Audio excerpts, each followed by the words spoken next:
Lalu ketika di akhir tahun penilaian, prestasi bekerjanya seperti apa dinilai, dan ketika mau ada penambahan misalnya mendapatkan bonus, kenaikan gaji, dia mau yang nilainya paling besar.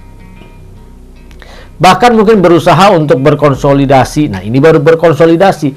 Berusaha untuk berkonsolidasi dengan pihak manajemen supaya bisa mendapatkan nilai yang paling tinggi, tetapi pekerjaannya bukan yang paling tinggi. Hal ini banyak terjadi dan hampir semua orang tahu. Tetapi mari kita menyadari bagi Bapak Ibu Saudara sekalian yang percaya kebenaran, percaya kepada Tuhan kita Yesus Kristus, seharusnya tidak melakukan ini. Karena ini mendukakan hati Tuhan. Ini bukan mempraktekkan kebenaran. Ini tidak bisa menjadi contoh bahwa Kristus hidup di dalam diri kita.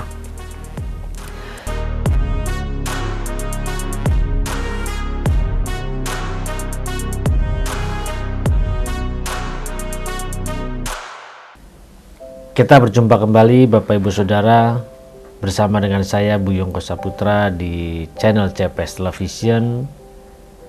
Mari bagi Bapak Ibu yang baru pertama kali mengunjungi channel ini, mohon dukung saya dengan klik tombol subscribe, lalu klik gambar loncengnya dan pilih semua notifikasi agar setiap ada video-video yang terbaru yang saya upload, maka Bapak Ibu Saudara dapat menerima notifikasinya secara langsung.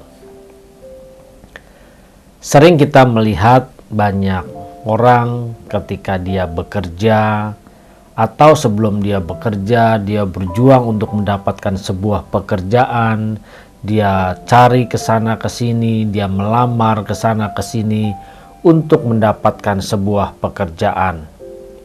Lalu ketika dia sudah berjuang, berusaha, berjadi lelah untuk mendapatkan sebuah pekerjaan, ketika dia bekerja, dia bersyukur, dia senang, bahkan dia seharusnya kerja dengan rajin. Tetapi orang-orang seperti ini masih banyak yang ketika dia sudah bekerja, dia lupa bagaimana perjuangan dia pada awal mulanya untuk mendapatkan sebuah pekerjaan. Dan ketika dia bekerja, lalu dia mungkin mengikuti sebuah organisasi di dalam perusahaan tersebut, tetapi menyalahgunakan atau bergerak dalam hal yang salah. Bahkan ketika di dalam pekerjaan itu sering sekali dia dalam organisasi yang ada di dalam sebuah perusahaan yang kita tahu sering sekali ketika organisasi ini mungkin yang selalu membela untuk hak-hak daripada setiap karyawannya yang diperlakukan tidak adil oleh perusahaannya, yang diperlakukan semena-mena, yang mungkin hak-haknya dihalangi dan dihambat.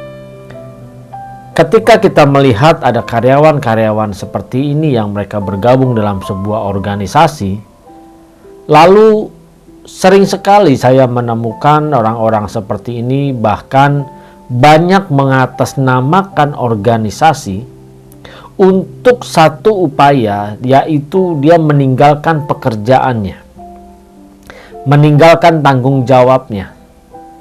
Lalu dia menggunakan atas nama organisasi di mana dia bergabung dan berkecimpung. Lalu dia mengatasnamakan organisasi tersebut dan membuat surat resmi dari organisasi tersebut dengan tujuan meninggalkan pekerjaan, ya pingin kesana kesini, lalu dengan alasan apapun itu juga. Dan mengatasnamakan konsolidasi, ya kalau kita berbicara konsolidasi itu kan kita berarti ada sesuatu masalah yang kita bicarakan, lalu kita berusaha untuk berembuk mencari jalan keluar, kita mungkin bagaimana mempengaruhi pihak sana sini, itu berkonsolidasi namanya. Tetapi konsolidasi yang di sini sebenarnya apa? Sering saya melihat apa sih yang dikonsolidasikan? Apa sih yang dibahas pada saat pertemuan? Apa sih yang dibicarakan ketika mereka kumpul-kumpul? Sepengamatan saya justru tidak ada yang urgent. Tidak ada hal-hal yang justru membuat seseorang itu harusnya mengatakan itu konsolidasi. Karena itu bukan konsolidasi, tetapi meninggalkan pekerjaan, meninggalkan tanggung jawab. Yang herannya, orang-orang seperti ini ada di dalam sebuah perusahaan. Ketika dia melakukan hal-hal seperti ini, justru ketika ada kenaikan gaji, ketika ada penilaian prestasi, dia berharap yang paling besar. Dia berharap mendapatkan nilai yang bagus. Coba Bapak Ibu, kalau Bapak Ibu sebagai seorang owner dari sebuah perusahaan, lalu punya anak buah, punya karyawan, yang di dalam bekerjanya juga tidak maksimal, di dalam bekerjanya tidak atau sering meninggalkan tanggung jawabnya dengan alasan konsolidasi dan segala macam, ada meeting dari pagi sampai sore lalu pergi, tidak membereskan pekerjaannya. Apakah Bapak Ibu Saudara sebagai owner bersedia memiliki anak buah seperti ini? Lalu ketika di akhir tahun penilaian, prestasi bekerjanya seperti apa dinilai, dan ketika mau ada penambahan misalnya mendapatkan bonus, kenaikan gaji, dia mau yang nilainya paling besar. Bahkan mungkin berusaha untuk berkonsolidasi. Nah, ini baru berkonsolidasi. Berusaha untuk berkonsolidasi dengan pihak manajemen supaya bisa mendapatkan nilai yang paling tinggi, tetapi pekerjaannya bukan yang paling tinggi. Hal ini banyak terjadi dan hampir semua orang tahu. Tetapi mari kita menyadari bagi Bapak Ibu Saudara sekalian yang percaya kebenaran, percaya kepada Tuhan kita Yesus Kristus, seharusnya tidak melakukan ini. Karena ini mendukakan hati Tuhan. Ini bukan mempraktekkan kebenaran. Ini tidak bisa menjadi contoh bahwa Kristus hidup di dalam diri kita. Karena sebagai orang percaya seharusnya dia bertanggung jawab di dalam pekerjaannya. Bukan meninggalkan pekerjaannya. Bukan kabur atau lari dan tidak mau menyelesaikan tanggung jawabnya. Tetapi seharusnya dia mengerjakan pekerjaannya tersebut dengan baik. Harusnya dia menunjukkan loyalitasnya dengan baik. Bukan sedikit-sedikit kumpul, sedikit-sedikit meeting untuk hal-hal yang tidak ada gunanya. Hal-hal yang sebenarnya tidak ada. Kalau mau jujur, ya mungkin untuk orang-orang seperti ini, kalau melihat konten saya ini, ya silakan periksa diri. Apakah hasil yang di-meetingkan, hasil yang dirapatkan, hasil yang dibahaskan itu benar-benar ada hasilnya atau tidak? Atau cuma sekedar kumpul-kumpul lalu makan gratis, padahal makan-makan itu pun juga terkadang menggunakan uang perusahaan, terkadang menggunakan uang iuran dari anggota organisasi tersebut, digunakan hanya untuk demi kepentingan pribadi. Kira-kira Bapak Ibu Saudara setuju nggak? Boleh tulis di kolom komentar. Bagaimana pandangan Bapak Ibu Saudara terhadap orang-orang yang seperti ini? Orang-orang seperti ini banyak sekali di dalam dunia marketplace. Nah, saya mengajak Bapak Ibu Saudara yang ada di dalam dunia marketplace, yang mengerti kebenaran, yang percaya Yesus sebagai Tuhan dan Juru Selamat, ayo jangan lakukan hal seperti ini. Karena hal seperti ini saya sangat yakin Tuhan tidak setuju dan Tuhan tidak mengizinkan kita melakukan hal seperti ini. Kalau kita sebagai orang percaya seharusnya tunjukkan loyalitas kita, tunjukkan tanggung jawab kita selesaikan, dan kita maksimal di dalam hidup ini, maksimal di dalam menyelesaikan pekerjaan kita.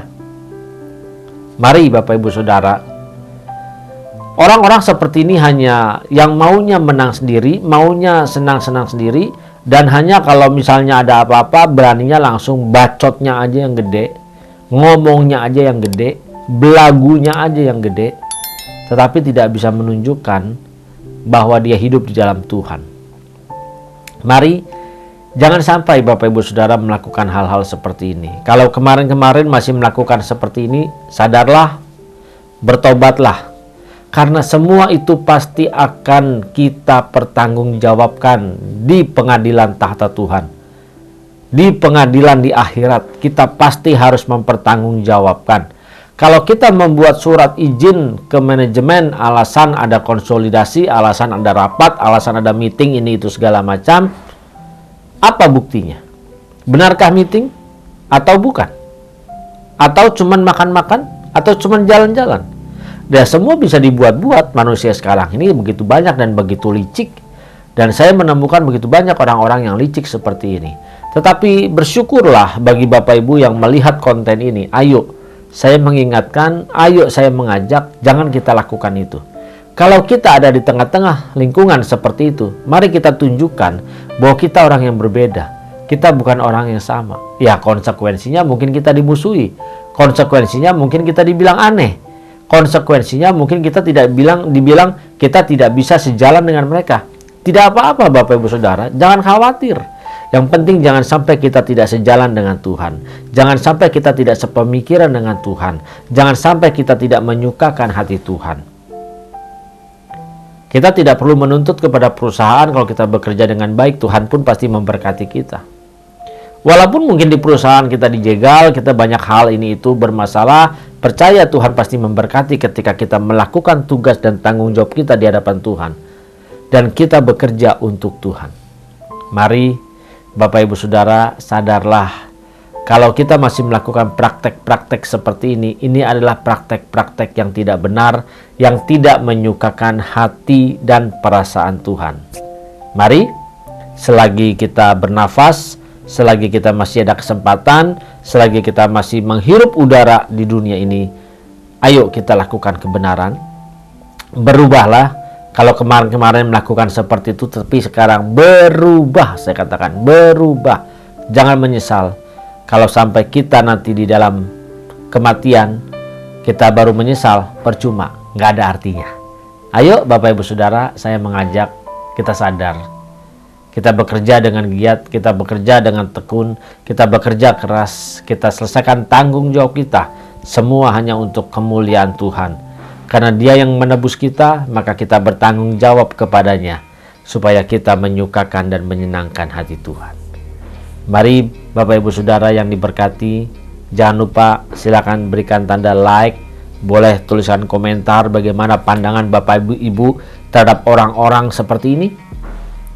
Jangan lupa juga, jangan biarkan video ini berhenti di tangan Bapak Ibu, tetapi share, bagikan kepada orang banyak, supaya mereka juga diberkati. Share kepada sanak famili, keluarga, saudara, dan semua grup-grup media sosial Bapak Ibu Saudara. Mari bagi Bapak Ibu yang baru pertama kali mengunjungi channel ini, dukung saya dengan klik tombol subscribe, klik gambar loncengnya, lalu pilih di situ notifikasinya untuk semua notifikasi, sehingga setiap ada video-video yang terbaru, maka Bapak Ibu Saudara dapat menerima pemberitahuannya. Tuhan Yesus memberkati. Salam transformasi.